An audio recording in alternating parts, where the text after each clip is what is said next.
नमस्कार, महाराष्ट्र लाईव्ह मध्ये आपलं स्वागत। मी रेश्मा फडतरे। तळेगाव दाभाडे पोलीस स्टेशन हद्दीत जुन्या मुंबई पुणे महामार्गालगत देह व्यापार करणाऱ्या महिलांचा अक्षरशः सुळसुळाट झाला आहे। पोलीस प्रशासनाकडून वारंवार कारवाया केल्या जातात, परंतु तरीही या व्यापारावर कुठलाही परिणाम होत नाही।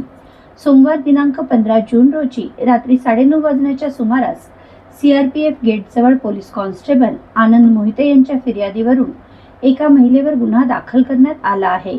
तर मंगळवार दिनांक 16 जून रोजी रात्री 8च्या सुमारास पायोनियर रुग्णालयासमोर महिला पोलीस अंमलदार कीर्ती पवार यांच्या फिर्यादीनुसार एका महिलेवर गुन्हा दाखल करण्यात आला आहे।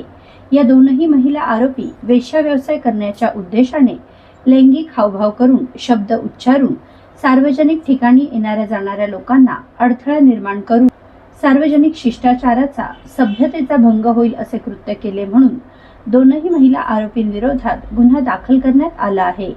वरिष्ठ पोलीस निरीक्षक कन्हैया थोरात यांच्या मार्गदर्शनाखाली महिला पोलीस हवालदार ज्योती सूर्यवंशी पुढील तपास करीत आहेत। आपल्या परिसरातील घडामोडी जाणून घेण्यासाठी महाराष्ट्र लाईव्ह सबस्क्राईब करा व बेल आयकॉन प्रेस करायला विसरू नका। धन्यवाद।